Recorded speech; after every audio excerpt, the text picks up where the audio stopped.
Saudi Arabia की तरफ से अब अभी तक हम देख रहे हैं कि बहुत ज़्यादा ज़ब्त का मुजाहरा किया जा रहा है। सर अगर वो रिप्लाई करता है तो उसका मुमकिन हदफ जो है वो हौसी मलेशिया के मराकज़ होंगे या फिर ईरान होगा, जैसा कि ट्रंप भी कह रहे हैं?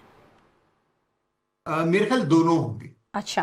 अभी तक सऊदी अरेबिया ने बहुत सेंसिबली अपने आप को इस कॉन्फ्लिक्ट में न्यूट्रल रखा है। हम्म। और अगर आपने देखा हो कि अभी तक सिवाय जो हमने देखा था कि उन्होंने हूती डेलीगेशन को रोका था और सना एयरपोर्ट को बॉम्ब किया था, जी जी। उसके अलावा सऊदी अरेबिया ने कोई एग्रेसिव एक्शन नहीं लिया है। बिल्कुल। ये जो कल रात हुआ है और जिसमें हूतीज ने उनकी 2 शिप्स को हिट किया है और वो शिप्स उनको आग लग गई है, आई थिंक ये एक बहुत बड़ा इंसिडेंट है। और मेरा ख्याल है कि आज या कल में हमें सऊदीज की तरफ से इसके ऊपर रिएक्शन भी आ जाएगा। लेकिन मेरे ख्याल में सऊदीज ने अभी तक बहुत सेंसिबली बिहेव किया है।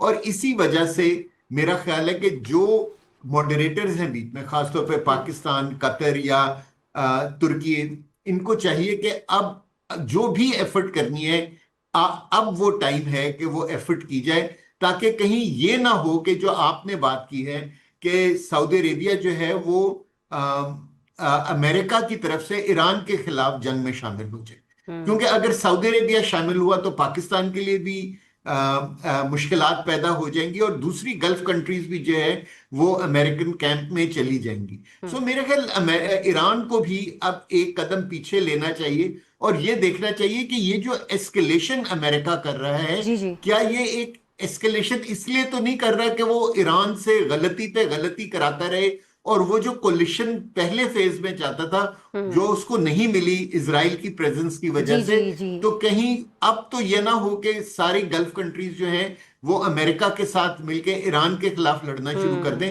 जो कि बहुत बुरा है। और अगर आप ये देखें कि ये जो स्ट्रेटेजिक बॉम्बिंग हो रही है अमेरिका की तरफ से, वो एक्चुअली ईरान को ना दाना दिया जा रहा है। मिलिट्री टारगेट्स छोड़ दिए गए हैं और सोशियो इकोनॉमिक टारगेट्स को हिट किया जा रहा है। बिल्कुल अब ईरान बिल्कुल। के पास क्या ऑप्शन है कि वो गल्फ के सोशियो इकोनॉमिक टारगेट्स को हिट करे, और जब वो उनको हिट करेगा तो इवेंचुअली ये होगा कि ये गल्फ कंट्रीज जाके दोबारा अमेरिकन कैंप में खड़ी हो जाएंगी। सो मेरे ख्याल में अब ईरान को चाहिए कि जरा थोड़ा सा रुक जाए।